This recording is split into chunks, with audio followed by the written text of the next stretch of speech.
नमस्कार।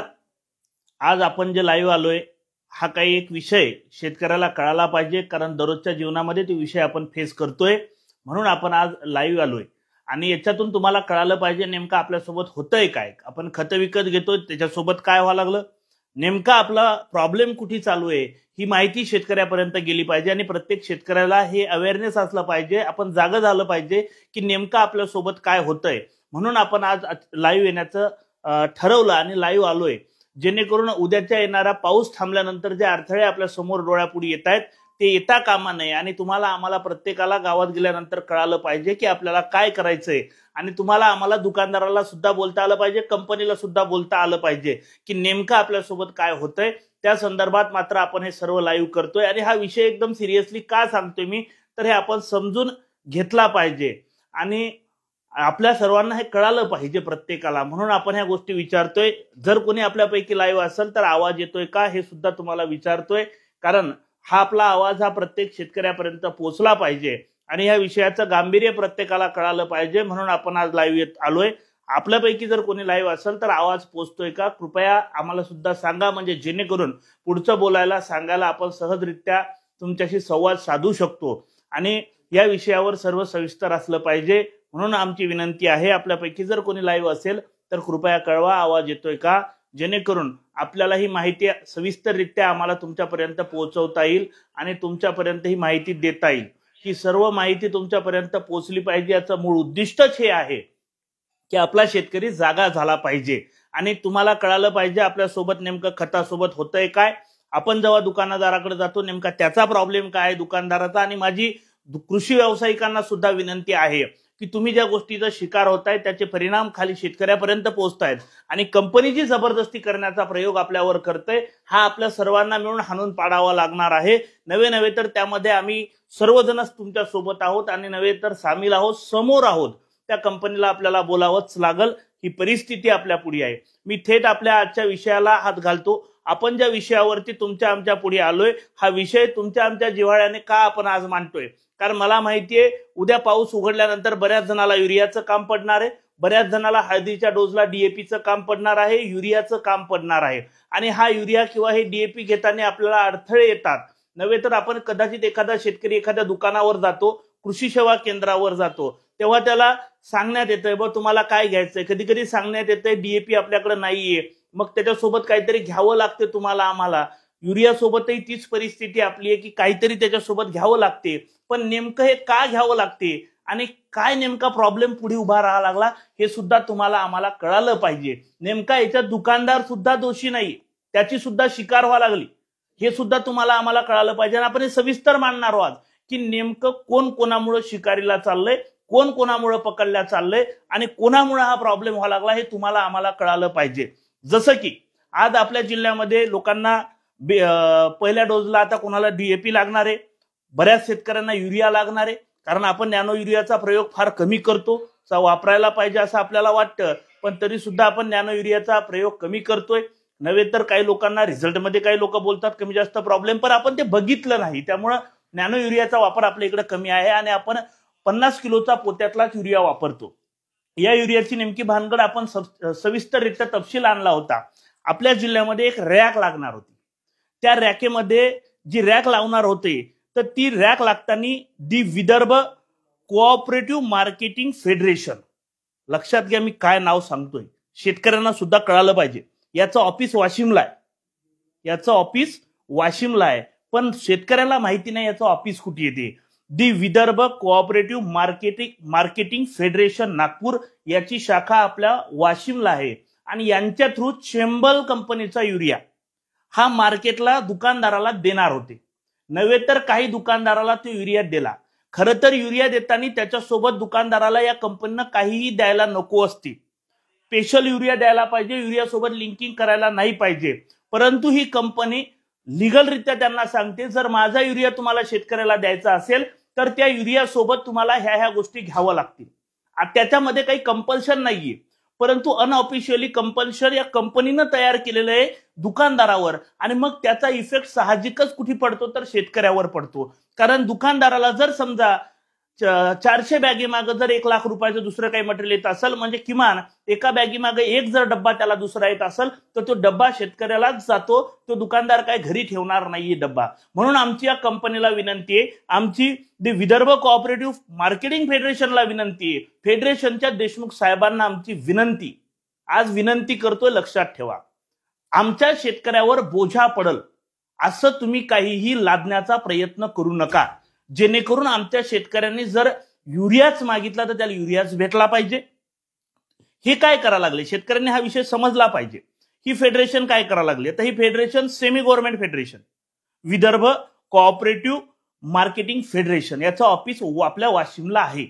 या ऑफिसमध्ये काही साहेब लोक बसतात, याचं संचालक मंडळ मोठंच आहे, मोठमोठ्या लोकांची नावं त्या संचालक मंडळात असतात, तुम्हाला माहित असलं पाहिजे. आणि त्याच्या थ्रू ही कंपनी, या कंपनीचा जो जिल्ह्याचा बॉस आहे, इथं जो बसतो या फेडरेशनचा जिल्ह्याचा बॉस, हा चेंबलचा युरिया, जिल्ह्याला युरिया जर पाहिजे असेल, मग युरिया कोण घेतं, ते तर दुकानदार घेतात. मग त्या दुकानदाराला जर युरिया पाहिजे असेल, तर तुला जर एवढा युरिया पाहिजे असेल तर तुला एवढं मटेरियल माझं दुसरं घ्यावं लागल, हे कंपल्सरी करण्याचा प्रयत्न करतोय. आणि ते जे मटेरियल आहे शेवटी दुकानदार काय करणार आहे, तर कुठल्या तरी शेतकऱ्याला विकणार आहे. म्हणजे मी जर दुकानावर गेलो तर तो स्पष्टपणे म्हणाल, मला या युरिया सोबत हे आलंय, तुम्हाला हे घ्यावं लागते. हा अनुभव आपल्या प्रत्येक शेतकऱ्याचा आहे. म्हणून माझी दुकानदार भावांना सुद्धा विनंती आहे, मला माहितीये की तुम्हाला थोडी अडचण आहे याच्यामध्ये, पण माझी दुकानदार भावाला सुद्धा विनंती आहे, सर्व कृषी सेवा केंद्रवाल्यांना, जे जे खत विकतात, ज्यांना ज्यांना युरिया हवा आहे, ज्यांना ज्यांना विकायचा आहे, तुमची लोकांपुढे जर डायरेक्ट बोलायची हिंमत होत नसेल तर आम्हाला अनऑफिशियली सांगा, आम्ही यांना सरळ करू. जसं आम्हाला आज माहिती पडलं की या कंपनीनं या लोकांशी चेंबल कंपनीच्या युरिया घेऊन या फेडरेशननं अशी भानगड उभी केली दुकानदाराभोवती, म्हणजे ती भानगड शेतकऱ्यापाशी जाणार आहे हे आम्हाला लक्षात आलं. आणि आम्ही त्या साहेबाकडे गेलो. आम्ही आज एसीओ साहेबांना सुद्धा भेटलोय, त्याच्या निवेदनाची प्रत सुद्धा आपल्याकडे आहे, तीच वाचून तुम्हाला सुद्धा सांगतोय. ती निवेदनाची प्रत सुद्धा आपल्याकडे आहे. आमची एसीओना सुद्धा जिल्ह्यातल्या विनंती आहे की सक्तीनं या चेंबल कंपनीवर कारवाई ताबडतोब करा. जर चंद्रपूरमध्ये सन्माननीय सुधीर मुनगंटीवार साहेब एवढ्या मोठ्या कंपनीवर कारवाई करू शकतात, त्यांना रोख देऊ शकतात, अरे जेव्हा आमच्या शेतकऱ्याला डीएपी लागत होतं तेव्हा तुम्ही डीएपी तर प्रोव्हाइड केलं नाही, आता युरियाची गरज आहे तर युरिया मागं सुद्धा आमच्या मस्तकी तुम्ही काहीतरी मारताय. मग हे कसं सहीन करायचं आम्ही, हे शक्य नाहीये. म्हणजे शेतकऱ्याकडून तुम्ही पुन्हा जास्त पैसे लुटणार त्या युरियाच्या नावावरती, आणि लुटलेले पैसे पूर्ण कंपनी खा लागली. तर दुकानदाराला सुद्धा याच्यामध्ये परेशानी केलेली आहे तुम्ही. जर तुम्हाला मटेरियल पाहिजे असेल तर हेच मटेरियल आमचं घ्या याच्यासोबत, हे चालणार नाही. आणि तुमची आम्हाला माहिती आहे भानगड काय, तुम्ही म्हणता आम्ही लिंकिंग करत नाही, लिंकिंगचे पुरावे काय, अरे 1 दिवस अगोदर हे मटेरियल पाठवायचं आणि 3 दिवसानंतर दुसरं मटेरियल पाठवायचं, हे कदापि आम्ही तुमचं ऐकणार नाहीये.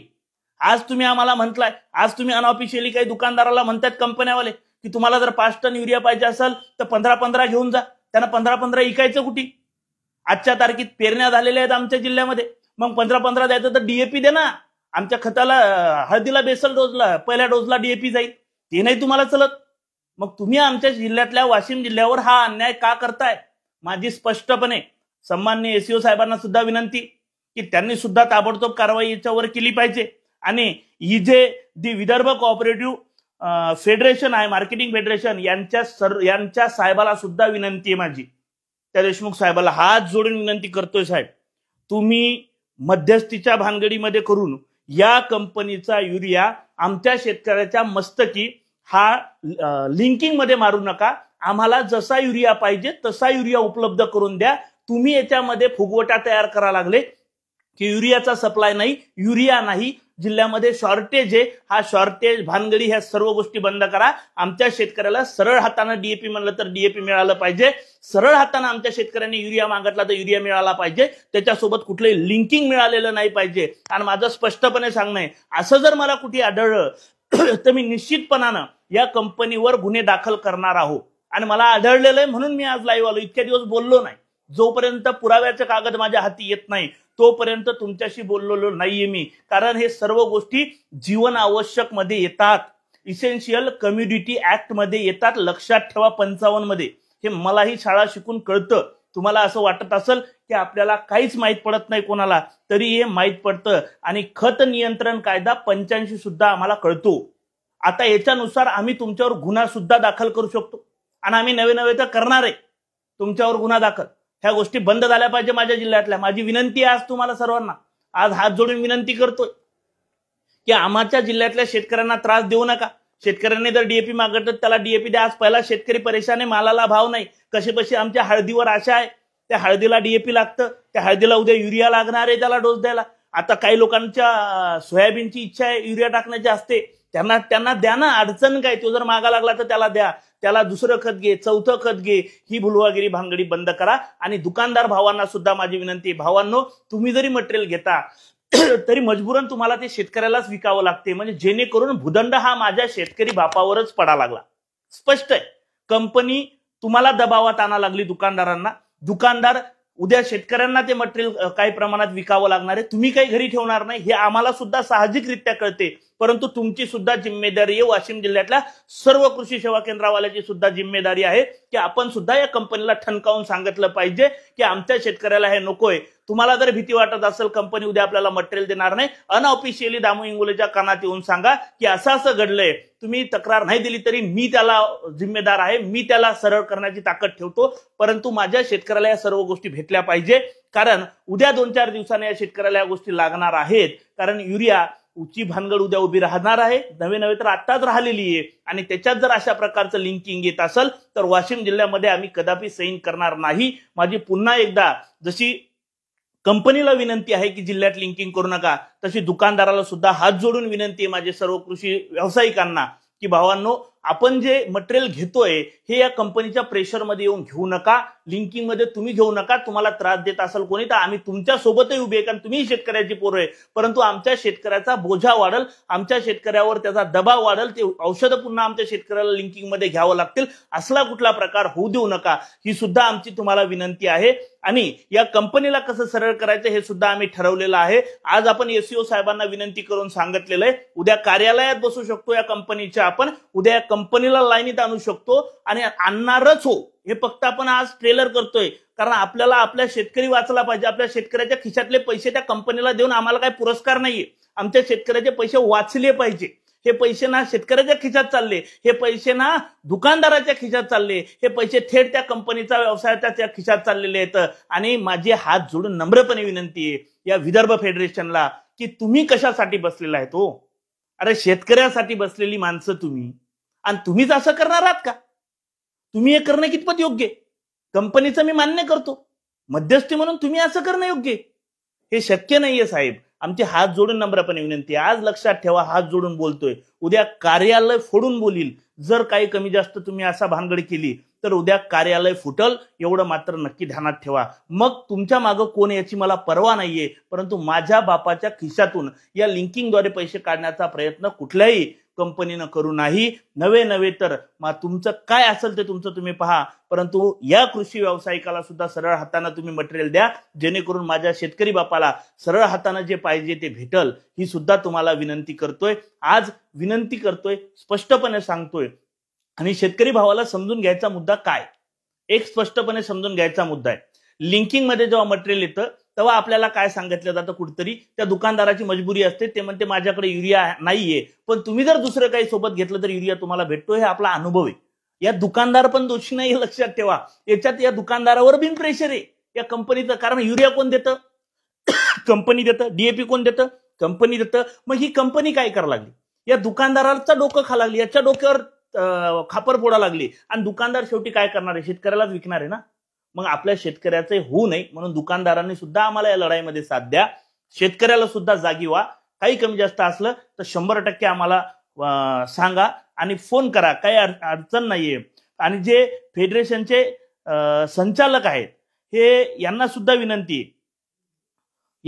विनंती आहे की त्यांनी सुद्धा याच्यात लक्ष घातलं पाहिजे आणि तुम्ही सुद्धा उघडपणे हे बोललं पाहिजे सर्व फेडरेशननं. कारण फेडरेशनची मोठी मोठी माणसं आहे, मी इथं नाव घेणं योग्य नाही काही लोकांचे, म्हणून मी घेत नाही. परंतु एक लक्षात ठेवा, ज्या दिवशी शेतकऱ्यावर विषय येईल मी तुमचीही नावं घेतल्या बगर सोडणार नाही. त्या अध्यक्षांनी ध्यानात ठेवायचंय. माझी हात जोडून विनंती, माझी तुमच्या संग काही वाट नाहीये, परंतु तुम्ही तुमच्या जो तिथं बसवलेला जिल्ह्याचा माणूस आहे तुमचा, त्या साहेबाला तुम्ही सांगितलं पाहिजे.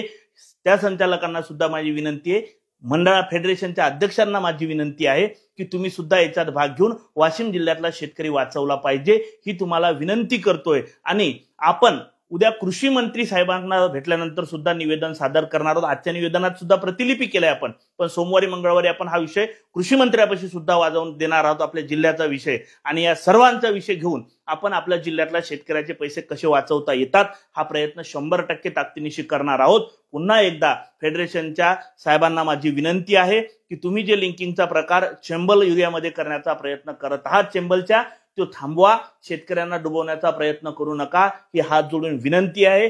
फेडरेशनच्या संचालक अध्यक्षांना सुद्धा विनंती आहे की देशमुख साहेबांना जाऊन आवरा फेडरेशनवाल्या, आणि त्यांना आवरून तुमच्या शाखेच्या, आणि त्यांना आवरा आणि शेतकऱ्यांना हा भूदंड द्यायचा काम करू नका, ही विनंती आहे। दुकानदार भावाला सुद्धा विनंती आहे, तुम्हाला कोणी प्रेशर करत असेल घेण्यासाठी तर आमच्याशी संपर्क साधा, अनऑफिशियली साधा, आम्ही तुमच्या मागे सुद्धा उभे आहोत। शेतकऱ्याचं भलं होईल तर आपल्या साऱ्यांचं भलं होईल। शेतकऱ्याचा जीव घ्याल तर मग मात्र आम्ही सुद्धा तुमचा जीव घेऊ। मग तुम्ही ऑफिसमध्ये कसे बसता हे मी पाहिल, एवढं मात्र नक्की सांगतो। थांबतो, धन्यवाद, थँक्यू।